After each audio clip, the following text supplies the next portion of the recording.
Hey, y'all, welcome in to this late night edition of Inside Black and Gold, Inside Black and Gold After Dark, if you will. We're going to keep it short. So, what I'm going to do is I'm just going to kind of rant for a few minutes here, get some things off my chest, and then we'll get to some viewer questions. I don't know how many there will be. I know it's late, and this is the first kind of night game we're doing this after. So, if there's a lot of questions, I'll get to them. If not, then we will just skip that and it will be fully my rant in the podcast tomorrow. But I appreciate it. I see there's about 30 people in here now. I'll kind of let some sorry, there's a cat in the room. I'll kind of let some more folks join in and then we'll get going here. But yeah, that sucked, right? Didn't that suck? Cardinals 42, Saints 34. I'm exhausted by it. But all right, let's get this thing going.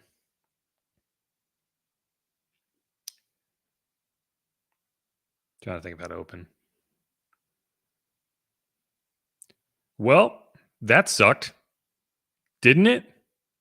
I mean, we're used to it by now, but every week is something new. Welcome in to Inside Black and Gold. My name is Jeff Nowak, WWL Digital Sports Producer. This is brought to you by the Lamarck Automotive Complex. There must be a reason, and this post-game therapy session feels really necessary. We are recording it right after the game. It is late, but man, it's hard to go to sleep after a game like that. I feel like you just need to go take some shots and find a way to get rid of it. But we're going to get into, kind of my post-game rant about, a few things. And then we're going to answer some questions, however many kind of pile in the back half. But, first things first.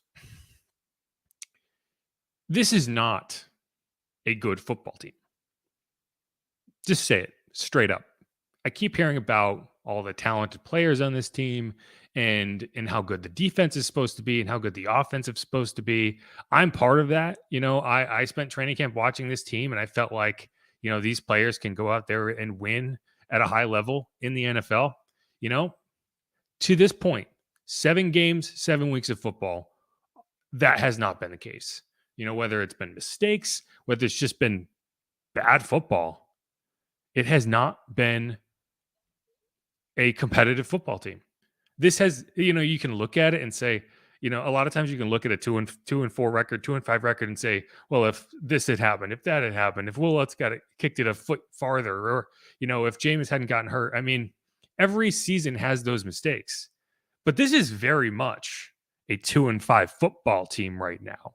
This is not a team that should be able to, that can sit there and say, oh, well, we if a couple things broke our way. No. This is a bad football team, and it's being coached poorly, and it's not playing well.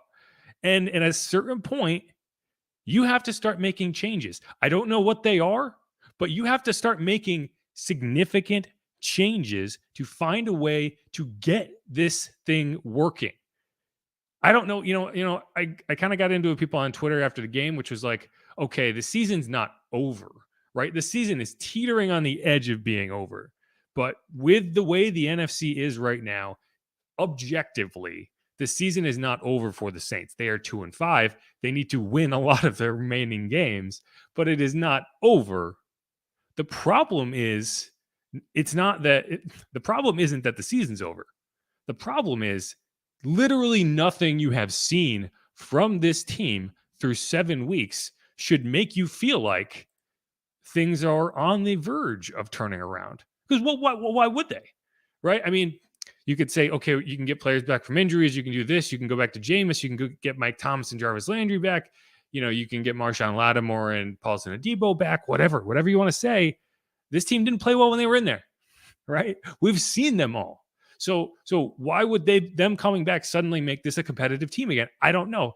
But one way or another, you got to figure something out. The defense has been a shell of what you expected to see, right? The pass rush was supposed to be a dominant group. It has been anything but that. I think the defensive ends have been fine. The interior defensive rush has been, I don't even know the word for it, but it hasn't been there. Porous, weak, has done nothing. You've got nothing out of the interior. I mean, Eno Benjamin going for 100 yards should never be a worst of things that are said. This is a team that held opponents without 100 yards rushing for almost 3 seasons. Now it's like, oh, Eno Benjamin shows up and you can't stop him. I mean, the Saints, with everything that went wrong in this game, they were still, you could kind of do some mental gymnastics and see yourself having a chance. You still got to a point where you needed an onside kick, but you had a chance. And there was a drive where all the defense had to do was hold to a field goal. And you would keep yourself down 14. The offense goes and drives for a touchdown. And instead of being down 11, you'd be down 7. And you give yourself a chance, right? You have all the momentum. You just got the ball ran down your throat by Eno Benjamin. They didn't even have to score on third down. I mean, that can't happen. And for that type of defensive effort to happen under a defensive head coach, you have to really seriously question how things are being run on the defensive side of the ball. I don't know whether this kind of facade from Dennis Allen where everything is fine all the time is real or not. I don't know if that's what you're going at with players, but man, it is brutal. And it's every week. It doesn't matter what happens. This is what DA had to say, regarding that really bizarre halftime interview or post halftime interview where after watching Andy Dalton throw back-to-back pick sixes, the first one, admittedly, not his fault. Marquez Callaway, I mean, that ball couldn't have been thrown better. Literally hit him on the hands and he just popped it up. Like, you can't blame that on the quarterback.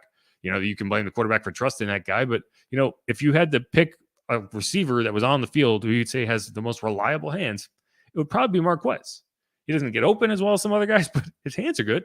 And it just went through his hands. And so you can't blame that on him. He gave Andy a pass on that second pick six, which I wouldn't, because yes, he got hit, but he still, didn't feel that pressure and he still threw it where it was. But DA came out after halftime and Kaylee Hartung asks, what do you say to Andy Dalton at halftime after throwing back-to-back pick sixes? He says, keep doing what you're doing. What in the world is that? I mean, like, I get it. You're trying to be motivational, but not the time and not the emotion that you want to be experiencing from a head coach who's watching a team just go down in flames. And here's what he had to say on that regard. When you said at halftime, you're encouraging and telling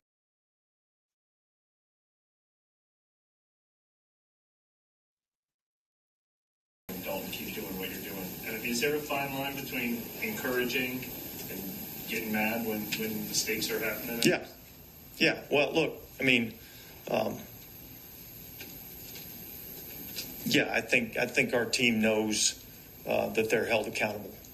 I don't think there's any question that they're held accountable, if that's what the question is. Yeah, and I mean, sure, they may know they're being held accountable, but what is that accountability? Right? What is being changed? What roles are being changed? Where do you see that accountability taking place? Is it just they know they have to now sit in a meeting about turning the ball over? I don't know. I don't see that as a big impact. But there are also questions that I have regarding some decision making, right? This is the second week that Rashid Shaheed has scored a long touchdown and then didn't touch the ball again in the game. Like, I get it. He's a guy you are incorporating into the offense, but come on. I mean, come on. You can get that guy a second touch. At this point, all the evidence is to say every time he touches the ball, it's a touchdown. And you can't just get him the ball again. I just don't get that. There's a lot of criticism over how Taysom Hill was used. I actually think, I was critical of it all week. I'm going to be less critical of it right now because I think they actually did do a good job of getting Taysom Hill involved in that game plan and doing it in ways that were creative. He has struggled to run the ball the last 2 weeks, but they have been using him in the pass game. They have been using him as a receiver, or they did use him as a receiver today. He caught a touchdown. And so, yeah, okay, I can get on board with that. He wasn't used in the second half as much. And I also agree with that decision, right? Because this is a guy who, you are always on alert for him getting hurt in a game. And if you can avoid putting him in a situation where he's going to get hurt in a game that is lost, I am on board with it. If this was a close game, I would expect him to be in there. When you were down by 20 points, I don't want Taysom Hill in the game because, the way that he plays and the style of play that he goes out there with, he's more likely to get an injury. And you don't want that to happen in a game. It doesn't matter. So I'm okay with that. I'm not going to complain about Taysom Hill's usage. They did some creative things with him. I thought that little bubble screen look, that little RPO screen where they had Marquez Callaway, Kevin White, and Alvin Kamara kind of stacked. And it was that quick screen out to Kamara, and it worked on third down for a first down. I thought they did some things there that were interesting. And I think if this game was closer, you would have seen more of that in the second half. So I'm not going to criticize that. Right. But I am going to criticize just some of the play calling, some of the decision making. And, I don't know. It's tough because the offense wasn't the issue beyond the turnovers. The offense actually did move the ball. If you didn't throw back-to-back pick sixes, if you didn't throw an interception in the end zone, I think the offense did enough. And it would have been a question of whether the defense could have done enough. I don't know. We'll never know because you allowed 14 points without the defense even on the field. Which if you told me going in that the offense was going to spot the Cardinals 14 points, I would have told you, don't watch the game because the Saints are going to lose this game, right? That is not how you're going to win that game, but that's what happened. But yeah, I think that from a management perspective, from a production perspective, from a coaching perspective, you need to adjust. I think DA should stop calling defensive plays. I mean, I said this prior to the game, and I feel like I'm even more strongly about it now. Whether he is the best option to be a play caller, I don't think that he is at his best as a head coach on game days when he is calling defensive plays. I don't know if he's at his best as a head coach, period. But at least if you hand off the play calling to Ryan Nielsen and focus on doing that job, then we can at least get an idea, because I don't think that what you're seeing right now is a very well-coached football team. And, you got to find a way, right? You got to find a way to fix that. But the problem is we're not hearing that. It's like at a certain point, I would like just kind of like peak Jim Mora just losing it. Because hearing this over and over again just drives you insane. I mean, it's like, I get what you're doing. I get it. You're trying to manifest positivity, but this just what is the mindset right now of your team? Yeah, frustrated, but not despondent. We still, everything that we want to accomplish is still right there out in front of us. And I'm fully confident that this team will put together a string of wins and turn things around. Good use of despondent. I'm a fan of vocabulary, and it's a good use of the word despondent. Otherwise, you can miss me with that. Things need to change, because there is nothing about how this team is playing that should make you feel confident that they are going to string wins together. The only positive thing you can say right now is that they have 10 days to get guys healthy, to get them back out on the field, and to play winning football. Because this is it. Your margin is done. Your margin is gone. You have to go on a 3 to 4 game winning streak right now and get back to 500, or, at best, you are scrambling the last few weeks of the season, hoping that teams will lose in front of you and you can come back. And at that point, the season is lost. We're at a point now that if you had your own first round pick, you would seriously be considering doing what the Panthers are doing and trading off your stars. The Panthers traded Robbie Anderson. I don't know if he's technically a star. They traded Christian McCaffrey. I would imagine they trade Brian Burns. They are all in on that number 1 overall pick, and rightfully so. The only reason as the Saints that you wouldn't be considering that is because you went all in and traded your future first round pick for a pick this year. And while I still think Trevor Penning is going to be a solid player, he should be back sometime in November. The season might be gone by the time he gets back. And if you would have never done what you did if you didn't think that you were going to have a capable group on the field this year. And what you have seen is not. Now, the question that we're going to ask, and people have been saying, "Well, stop talking about the quarterback. We don't need to talk about the quarterback." Yes, we do. We do need to talk about the quarterback because in this game, you didn't have a chance in this game because of the quarterback play.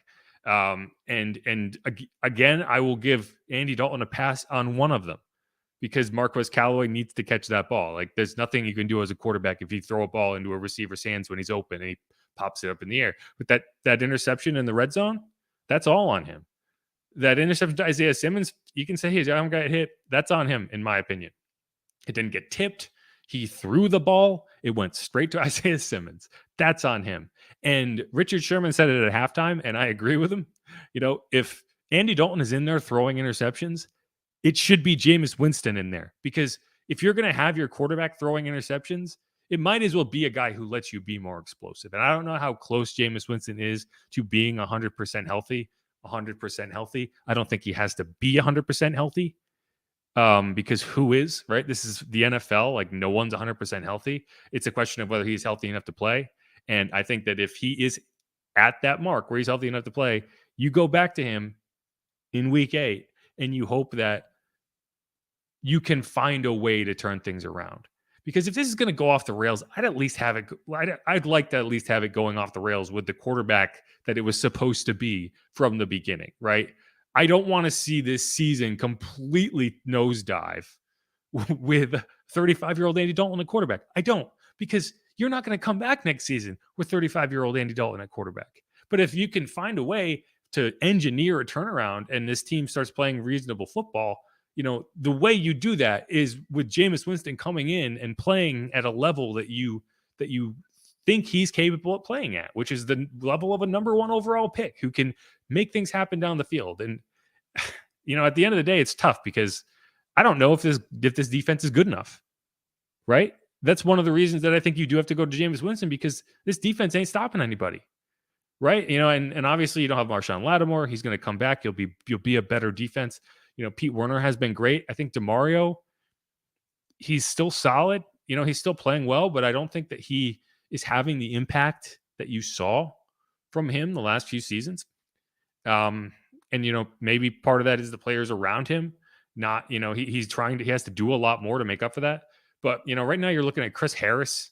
I actually thought, if you want to take one bright spot away from this game, I thought Alontae Taylor played pretty solid, right? He had a few tough moments. You don't want to match up your rookie defensive back with DeAndre Hopkins, right? That's not something that's going to go well for him. But I thought he did play well, right? He had a few really nice reps. He forced a punt, or he forced a long field goal in coverage against DeAndre Hopkins on that first drive. He forced an offensive pass interference by Rondale Moore in the end zone because he had him blanketed. That's good for Alontae. He held up downfield on Robbie Anderson. I think he got away with a little bit of hold. But, people came at me in the draft season talking about, why did you take a cornerback in the second round? Well, where would you been without him if you didn't take a cornerback in the second round? Who would you have been playing, right? Bryce Thompson? I mean, so, I will never fault a team for loading up at cornerback. And tonight, it was exactly why that was. And if you're looking for a bright spot in this game, I think Alontae Taylor is a player that is going to be very good in this league for a long time. I don't know what his role is going to be going forward, but he's going to be a factor on this defense. And, it's like, if you start to blow things up, right? If you start to have to blow things up, which I think at 2-5, nothing is off the table, right? If you can string, like I said, you have to string wins together now. If you come back and you win 3-4 games in a row and you get back to 500 and you can stop talking about blowing it up. But as long as you are looking at sub 500 football with an aging team, and no set quarterback, blowing it up might be the smart thing to do. A lot of people came to this season, and said, the Saints are foolish for going all in with this roster, with this situation, without a quarterback, with a guy you don't trust in Jameis Winston and Andy Dalton, whatever. And, the smart thing to do might have been to tear it down, keep your first round pick, trade off some of your star players and get assets and rebuild and make sure the quarterback in there is the quarterback that you want and you can build around. The Saints decided not to do that. And so now your issue is not whether it's the smart thing to do. Your issue is you've already sunk in cost into this season. And to start rebuilding in mid-season when you've already traded your first round pick, all that means is you're going to make Philadelphia's pick better. So I don't know how you do it. And it's like, people say fire Dennis Allen. I, I think the thing that probably saves his job more than anything else is you're not going to bring in another head coach and say, oh, okay, you don't have a first round pick next year. You don't have a quarterback. You don't have any way to go get a quarterback. You have the oldest roster. You're one of the oldest rosters in the NFL. Good luck. That's not who wants that job, right? At this point, this roster and this situation is in shambles. Who are you hiring? And so like that's where you have to the people in the room have to figure it out, and it's got to start now. All right, let's hit a quick break, and we're going to come back and hit viewer questions. I'm sure they're very kind. You've been listening to Inside Black and Gold, brought to you by the Lamarck Automotive Complex. There must be a reason.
All right. Okay, let's start going through some of these questions here. A lot of them are just angry. Lawrence Garrison says, demote Pete Carmichael now. I mean, I don't know what that's going to do for you. Like I said, the offense outside of the interceptions, which is not on the play caller, I thought was reasonable, right? I thought they did some interesting things in the second half. They did some interesting things with Jameis Winston. Jawan Johnson had a really nice game. Chris Olave takes some of the biggest hits you ever see. I don't know if it's because you're forcing the ball to him. I don't know if you're putting him in bad spots. I don't know if it's just because he's small and when he takes hits, they look bigger. But man, that guy, he's gonna get concussion after concussion if you don't take care of him. So that's something. But I actually thought that Pete Carmichael did fine in this game. I didn't have any issue with the play calling. I had issues with virtually everything else, but I think Pete Carmichael gets a pass in this one.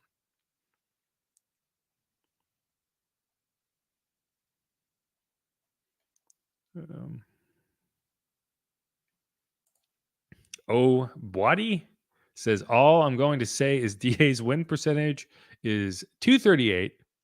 Who was the mastermind behind this hire?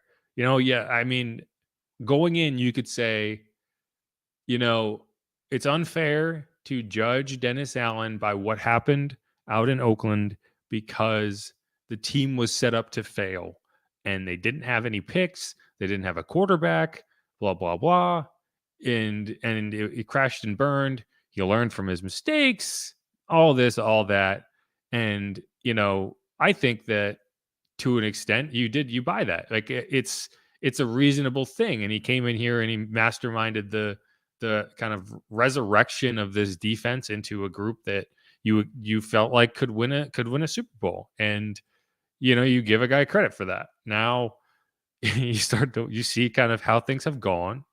And you can kind of draw similar lines. And And I don't think that he's definitely incapable of turning this around, but the longer it goes on, the more you start to it's like when it's a you when it quacks like a duck and it walks like a duck, it's a bad football coach. And I don't know, like, it's just all the evidence points to one thing. And I think you're riding this out. You're staying the course, and you're seeing if this is an aberration. You can get there because there's no alternative. Like, it's not like there's anything you can do. What's going to be better if you fire a guy mid-season? It's a lost season either way. And so it's a lost season if you fire a guy versus not firing a guy, and at least you're giving him a chance. So I don't see why you would be better off getting rid of somebody. But it's the numbers aren't lying. Exodia the God, great name. I'm a big Yu-Gi-Oh fan. He says, "Why waste digital space talking about that debacle?" I agree with you. I would just as soon go to bed, but I have a job to do. Saints fan for life, who has a Andy Dalton picture as his YouTube channel, says Sean Payton just needs to come back. He was in the building. Drew Brees was there too. Maybe they can get together and say, "Hey, you want to make a comeback?" Yeah, I don't think so, but a girl can dream. Sammy's World says, "We are the team that other bad teams love to play." And I am going to have a hard time disagreeing with that. The Panthers went a full calendar year without winning a game at home. The Saints come to town and they look dominant. 2 weeks later, their coach is fired. The Cardinals lose 8 straight home games. The Saints come to town and they look dominant. They win. Well, they only won by 8, but we all know that game was not that close. Like, it's not just that the Saints have lost games. You know what? I've watched the Raiders play, right? I've watched that team look good and lose close games. I've watched the Bengals play. I've watched that team lose 3 games on walk-off field goals. That is not what's been happening to the Saints. They have been playing badly and losing games. In the fact, this team could be 0-7, right? There is a reality where this is an 0-7 football team. It took a franchise record comeback to win in week 1. You were down 32-31 to the Seahawks in the fourth quarter after blowing a 31-19 lead in about 4 minutes. And you got rescued by Taysom Hill running for 60 yards and the Seahawks being unable to stop him. Like, you're a lot closer to being an 0-7 team than a 500 team. And that's not what any good team ever says.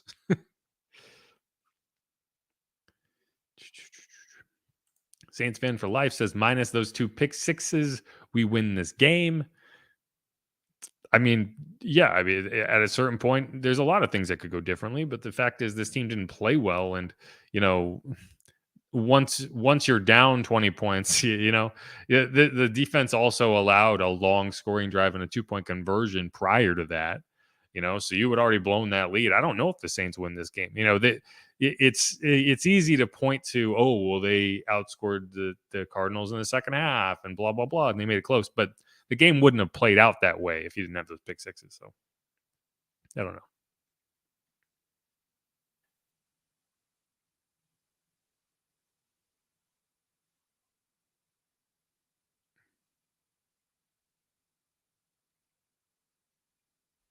Just going through, trying to find a question here. Exodia, the God, again, the lack of tackling by those lightweight corners and safeties is atrocious. Yeah, the tackling, I don't know how many missed tackles there were in this game, but man, it had to be double digits. And we've seen it. It's not new. It's been a problem. People want to pin it on Tyrann Mathieu. You brought him in. He's a 5'9" safety. He's not going to be your leading tackler. If it gets to him, where he needs to come and make a tackle, that means someone in front of him screwed up, right? He's supposed to be the back end, but he hasn't been good in that regard. And the bigger issue is you're not forcing turnovers, right? Like, how is it possible that, like, even dumb luck, you should have more than one interception? Like, even just a tipped ball that goes in, like, there haven't even been close misses on interceptions. Like, think about that. Like, you watch games and every now and then it's like, oh, the ball slipped through his hands. If he was if he had better hands, he'd be a wide receiver. You hear that line a lot when the ball bounces off a defensive back's hands. You haven't even seen that. Like, they have not even been close on interceptions. And I don't know, part of it is being a man-to-man heavy team. And, you have your back turned. It's harder to get interceptions when, it's easier to get interceptions in zone coverage. But, defense just doesn't look right.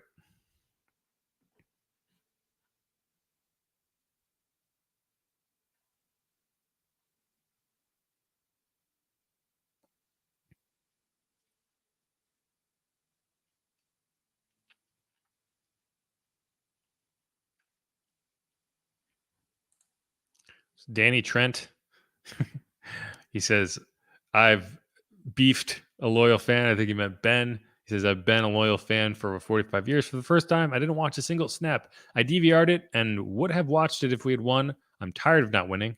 We haven't won 2 in a row since November of 2020. That's a good stat. I will not watch another Saints game until we can win 2 in a row. I'm sick of the win-lose pattern. Well, at this point, it's not a win-lose pattern. If that was the case, you'd be 500. It's a win-lose-lose, win-lose-lose-lose. Yeah, and I don't blame you. If I, as someone who did not grow up watching this team, and I just came down here and was like, man, what should I do on Sunday? Are the Pelicans playing? Like, I have to watch the games. It's my job to watch the games, but these games have been brutal. Like, this has not been fun. This has not been fun football for anybody. And I don't know how you fix it, but man, there was a time when I would never have thought about saying that for the Saints. This is not a fun football team in any respect.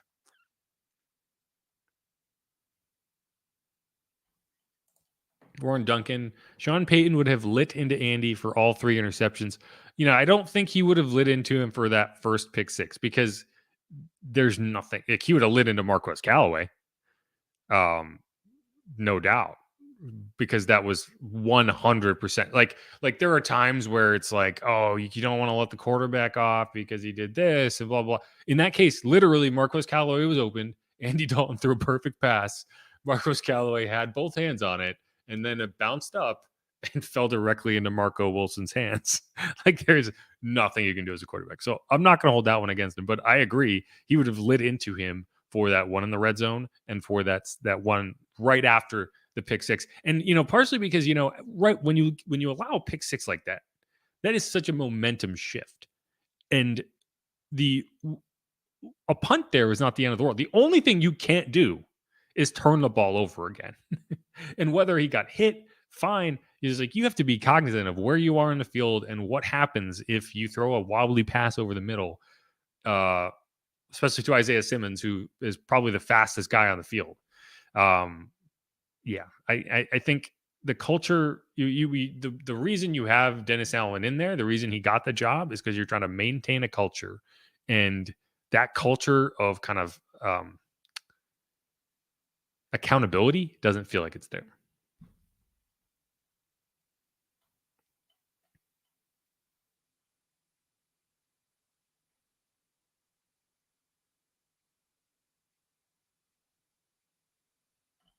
Sammy's World, the CD Deuce trade looks extra bad. Yes, sure does. I mean, it does. It feels like, it's hard to quantify. It's hard to quantify like energy and kind of juice. I think that's what the Saints would call it. It's hard to just like swagger, like just a guy who's not going to let you get punked. And I don't know if this defense has that anymore. Especially, with Marshawn off the field, with Paulson off the field, with your stars not there, it feels like a team without an identity. Um, and I don't, and I think that trading CJ was a part of that. Right? Like it's a culture thing, and it's like you're trading him because you don't want to pay him, and you don't see the value in safeties. But I don't like it, and I don't think it was a good way to go about this season. I've gone on record saying that that's not new. I think it was a mistake, and I think you're still seeing the kind of the product of that.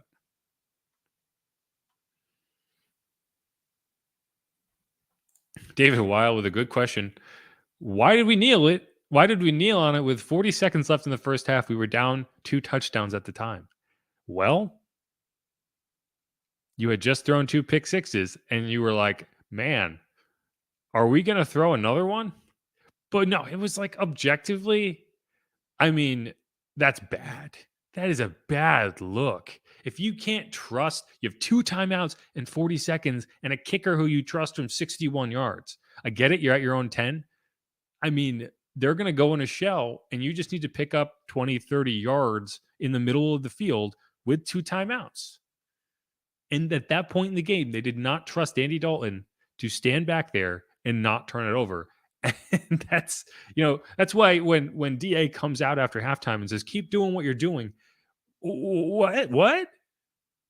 You literally just took a knee when you need points. You have the ball and you don't get it after halftime.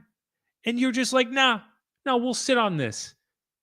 Like that's not what you do with a quarterback that you trust. We came into this game with Ian Rappaport saying, they like his calming influence. Did anything about that game feel calm to you? Because it didn't feel calm to me. I'm not calm right now. Oh, man.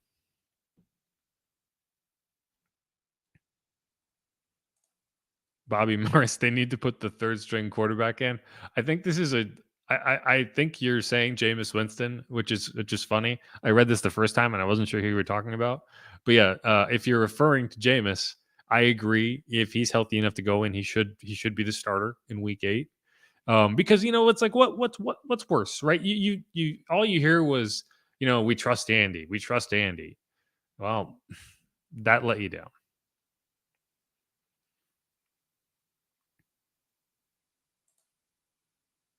Brian Russell. So what's the solution? They are screwed for at least 2 seasons with no first round pick. Right. That's why the solution is the guys in the building have to fix this. And you have to find a way, because one way or another, you're not getting that first round pick back. You're not going to be able to go and draft a quarterback high in the first round because you tanked the season. Right. So, yeah, I mean, that's the solution. Fix it.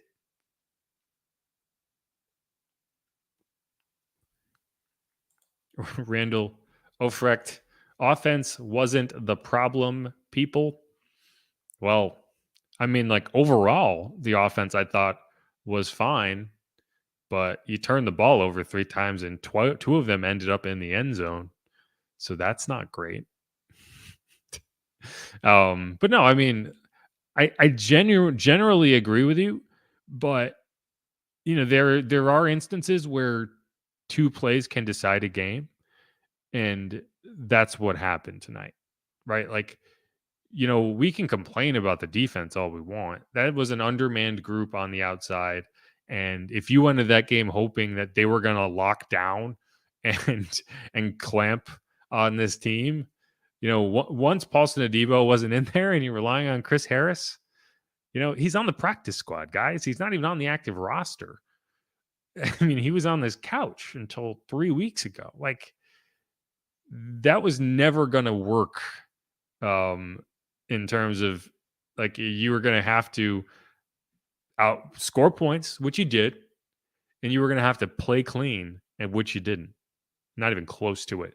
And you were also going to have to find a way to create turnovers. And that's just, it hasn't happened, right? Like I said before, you haven't even had close interceptions. You haven't had forced fumbles that the other team recovered. It's just, you haven't gotten close to it. Like, it's not a matter of the ball bouncing a certain way. You just haven't done it. Also, I would like to say that it is ridiculous how many questions are in here at 10 o'clock at night. It's almost midnight. How are we have this many questions? So I'm going to have to cut this off at some point. But we're going to get into a couple more.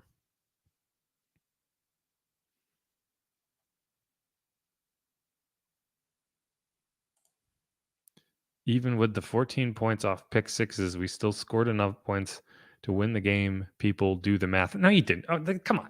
No, you cannot give the offense a pass for spotting a team 14 points.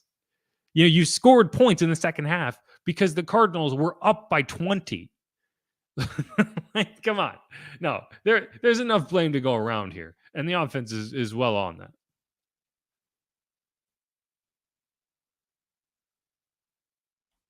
You know, you keep calling it 34 points. Like, great, cool. Like, what? I mean, yeah. You put up points in the fourth quarter with the Cardinals being like, cool, good job.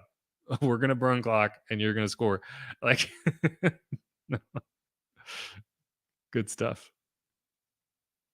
Wow, Kevin Dixon Griggs, more Kevin White. I know he's made drops and hasn't been healthy, but we need more of a spark. No.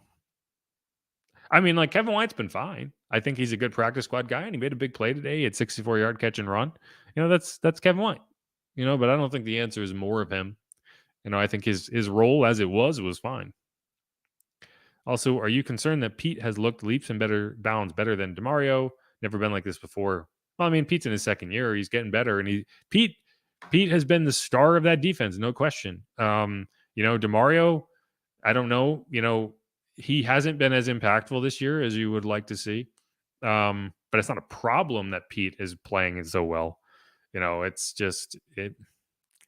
You know, I don't think the linebacker play has been an issue. You know, it's been the coverage and it's been the pass rush.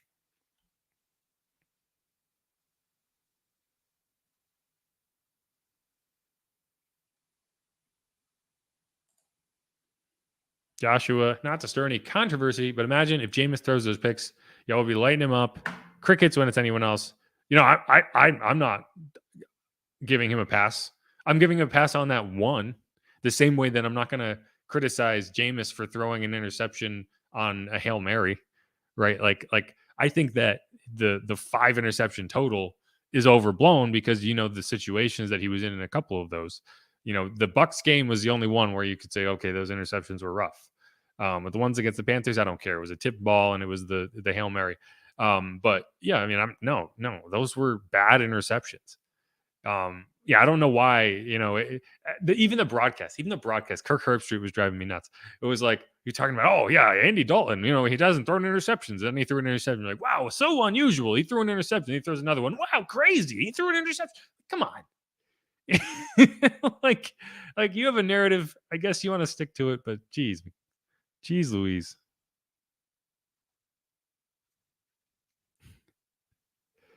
Randall Ofrecht, hate to say it, but Atlanta's the best team in the South. How wild is it going to be when they end up winning the division? Yeah, because I agree. I mean, they might be the best the team in the South. Like the Bucs should be that. The Saints should be better than they are, but you know, Atlanta might be the most cohesive team. John Jones, people at work are clowning me. Yeah, I believe it. This is not stuff you want to bring up at work. Brian Russell says fire sale. Yeah, I don't think you're there yet, but you're getting close. She's a Saints fan for life. This is beyond embarrassing. As a Saints fan, we look horrible. Yep.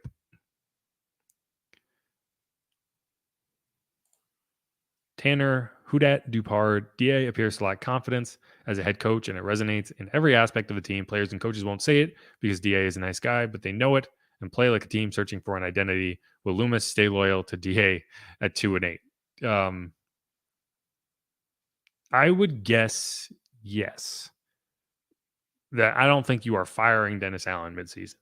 I don't think that would benefit you because it's not like you were in a situation where you could fire Dennis Allen and install somebody else and just move on, right? If you are tearing it down, you are tearing it down to the studs, and not wanting to do that is the reason he is the head coach. or to an extent, right? Like I think he impressed people, and that's why you made him the head coach. So I don't think you're jumping ship midseason. It's a discussion to be had in the offseason, but it would take losing the locker room, in my opinion, because firing a coach midseason, things have to get real ugly. Things have to get like what they were in Carolina, and I don't think that that's going to happen. It's a team that's not playing well, but it's not a team that's not playing well in spite of its coach, right? You don't have any like Robbie Anderson situations where he's like, showing guys up on the field and blah blah blah. Like you don't have that. And unless you did, then I don't think that you would even consider it. But it's a conversation, and at a certain point you just have a bad season. At a certain point you are a bad team and you have a bad season, and you can't fire a coach every time you have a bad season, right? It's got to be more. It's got to be deeper than that. It's got to be more at a more institutional level than that. And to fire a coach, it would require you to not have the faith of the players, not have the faith of the front office, and them not feeling like you can turn things around. As long as they feel that way, you're not going to fire the coach. And I don't think that you're going to fire Da. I think you're going to get Da is going to get at least 2 seasons, in my opinion, because there's so much invested in maintaining that culture. You might replace coordinators, you might do something, but I think you're going to give him a second season one way or the other. So that's why it's like, we can complain all we want. It's a matter of them turning it around and playing better because the players are there. David Weil, we can finish off on this. LOL, calming influence. So, that was the thing. It was when Ian came out with that report and they were talking about Andy Dalton's calming influence, and then you watch this game and it looks like everyone's playing with their heads on fire. but that calming influence, though, the calming influence on those back-to-back pick sixes, and the game falls apart. I didn't feel calm. I don't know if anyone felt calm. Anyway, I hope this was cathartic for everyone. My name is Jeff Nowak, WWL digital sports producer. This has been Inside Black and Gold, brought to you by the Lamarck Automotive Complex. We answered a bunch of questions. We ranted it out. There's 10 days. You get 10 days to figure it out. And we're at a point in the season now where it's like, every game to this point, it was like, okay, if they just win one game, you'll feel like things are back on track and you'll be right there. Now you are beyond that. Now one win would only be like, okay, now it has to be a winning streak. It has to be 2-3. And when you can't win a single game, it's hard to be optimistic about a winning streak. But hey, football, this is what it is. Let's see it. All right, y'all. Until the next time. Peace.